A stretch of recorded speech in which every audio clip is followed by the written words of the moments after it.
Me gustaría saber, dada la situación de dificultad con la que arranca esta campaña electoral, ¿qué segmentos de votantes son los que ustedes han decidido fijar como prioritarios para intentar atraerlos el 9 de marzo a que depositen su papeleta? Bueno, pues yo creo que sobre todo los votantes que optaron por Compromís, que son aquellos que, como decía, quieren que haya una tercera voz, que rechazan el bipartidismo y también rechazan las mayorías absolutas. Porque una de las cuestiones que está en juego en esta legislatura, en estas elecciones, es si el PSOE tiene mayoría absoluta o no, porque todas las encuestas, todas, hasta las del ABC, le dan la mayoría al Partido Socialista. La cuestión es cómo gana. Y yo creo que todos tenemos muy claro que una mayoría absoluta es acabar con la democracia, con la transparencia, con el diálogo. Esta ha sido una legislatura muy positiva y muy favorable a precisamente ese diálogo, porque había un poco incluso de mercadeo, ¿no? Estábamos todos allí a ver cada uno qué enmiendas podía sacar para a cambio dar el voto, y la verdad es que de esa manera se han conseguido muchas cosas y las leyes no han tenido nada que ver. La ley que ha presentado el gobierno, no solo la ley de la memoria, sino la ley de igualdad, la ley de dependencia. El gobierno presentaba proyectos de ley, y de eso a lo que después ha salido del Parlamento hay un abismo. Y ese abismo, que todos los ministros reconocían en la intervención de finalización de la tramitación de las leyes, es gracias a que el Partido Socialista no tenía mayoría, porque si no, no hubiera habido diálogo y no hubiera habido nada, sino que hubiera habido una tramitación formal, como fue la del Estatuto Valenciano, por cierto, una tramitación rápida y formal de las leyes para aprobar exactamente lo que el gobierno quería. Eso no debe pasar, porque se conquistan muchos más derechos, se avanza mucho más en las leyes si los demás grupos podemos influir. No solo digo Izquierda Unida, Iniciativa, Bloc, Iniciativa Verds, sino todos los grupos, porque se introduce la pluralidad, se introduce realmente el debate, se escuchan otras maneras de entender las propuestas y por lo tanto las leyes mejoran sustancialmente. Entonces, desde luego, todos los que no quieran bipartidismo y no quieran mayorías absolutas deben apostar por esa tercera fuerza política, que es la herencia de Compromís y el futuro también de un espacio estable de reivindicación de la justicia social, de los derechos de los valencianos y del ecologismo. Sí, dos cuestiones sobre el mismo punto, sobre Zapatero. Uno tiene la sensación de que Zapatero se ha sentido, entre comillas, un poco incómodo en esta legislatura, teniendo que pactar muchas cuestiones, no solamente con Izquierda Unida, sino con Esquerra Republicana. Y es obvio que muchas de las leyes que se han sacado, estoy de acuerdo con usted, no hubieran sido posibles sin este consenso que ha debido alcanzar con la izquierda. Entonces, al respecto, primero sería esta cuestión: si usted cree que se ha sentido incómodo el presidente del gobierno español, y si no cree que en esta campaña está intentando lanzar gestos en su programa político para intentar laminar un poco la presencia de otros partidos de izquierda en el Parlamento español.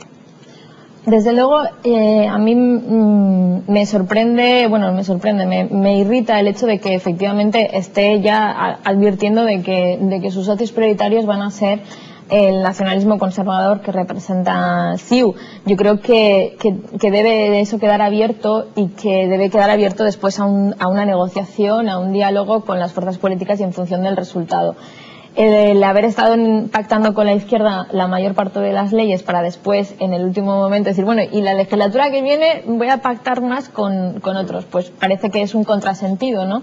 No creo que sea una cuestión de sentirse más o menos insatisfecho, sino que el nacionalismo conservador lo que permite es que, únicamente preocupándose de las cuestiones que afectan a Cataluña, en ese caso les permiten hacer lo que quieran en el resto del Estado, y eso a nosotros nos perjudica como valencianos. Entonces, yo creo que es importante tener un buen resultado electoral por parte nuestra para que los valencianos también tengamos voz y reivindiquemos desde la izquierda que los cambios sociales giren hacia nosotros, giren hacia Valencia y giren hacia la izquierda.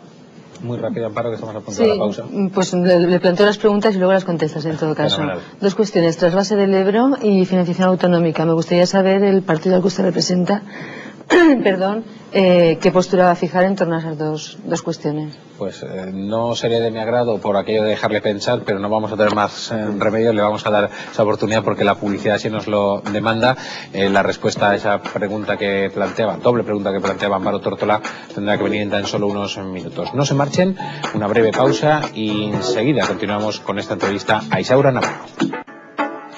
Ya estamos aquí de nuevo en la hora de Valencia. Recordamos hoy entrevistando a Isaura Navarro, la candidata del blog Iniciativa Verds de cara a esas elecciones al Congreso del próximo 9 de marzo. Nos acompañan Chimo Ferrandis del diario El País, Salvador Enguix de La Vanguardia y Amparo Tórtola. Precisamente con Amparo Tórtola nos quedábamos justo al finalizar la primera parte. Planteaba una pregunta a Isaura Navarro, una doble pregunta en torno a la opinión que tiene ella y su coalición de temas muy candentes, como pueda ser el del trasvase del Ebro, la política hidrológica en general, y otro el tema de la financiación, el sistema de financiación.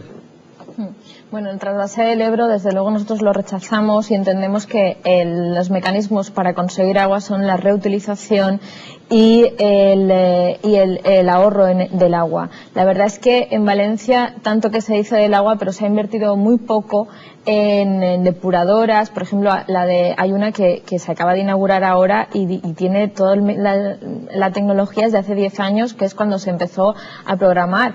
Y entonces estamos cuando se inaugura, o sea, cuando se empieza a utilizar, ya está atrasada. O sea, tenemos problemas en inversión real en mecanismos para ahorrar el agua.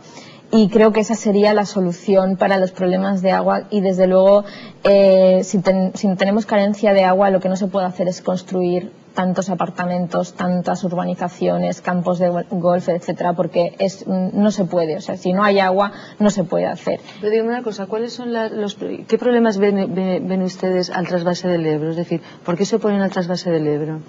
Porque no es un mecanismo ecológico para conseguir, sostenible medioambientalmente para conseguir agua. Es un error medioambiental que no se debe realizar. No solo por el desvío del agua, sino también por toda la infraestructura que acarrea. Que, la obra dura. La obra es tremenda. De hecho, ya el trasvase del Xúquer en Vinalopó va a suponer un impacto medioambiental tremendo. Entonces, esas obras no deben formar parte de la solución, sino que al contrario, porque eso es un perjuicio además a largo término. Yo creo que hay soluciones mucho más positivas que son menos dañinas para el medio ambiente, sino más bien al contrario, sino que protectoras del medio ambiente. Tenemos un problema, por ejemplo, con los vertidos a los ríos. O sea, al Xúquer le llegan vertidos de muchas poblaciones, de fábricas, y eso no se está evitando. O sea, hay mucho trabajo por hacer que no se ha hecho. Se dice, el trasvase del Ebro. Bueno, pero hagamos antes todas estas cosas, ¿no? Que nos van a traer agua seguro, y eso lo mejor es escuchar a los expertos de la nueva política de agua, nueva cultura del agua, que lo tienen muy claro y que nos dan las soluciones. Hay que invertir en eso y es más económico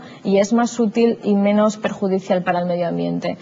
Y respecto a la financiación, la que más luché por la financiación en el Estatuto de Autonomía fui yo. En las enmiendas que planteamos en la negociación, yo he participado como ponente en el Estatuto de Autonomía valenciano, balear, aragonés, y me da hasta vergüenza porque en el resto de estatutos, en todos, hay referencias sobre la financiación, hay avances en financiación, parámetros a tener en cuenta. En el balear, 3.000 millones de euros directamente recogidos como deuda histórica. El único en el que no hay nada, ni hay deuda histórica, ni hay nada sobre la financiación autonómica, es el valenciano. Porque el Partido Popular y el Partido Socialista, cuando quieren, porque hacen muchas soflamas, pero cuando quieren están muy de acuerdo en muchas cosas. Y una de las cosas en las que están de acuerdo era en no mejorar la financiación. Por lo tanto, yo cuando escucho al señor Camps haciendo discursos sobre esto, no me lo creo, porque lo tenía en sus manos, se podía hacer y no se hizo.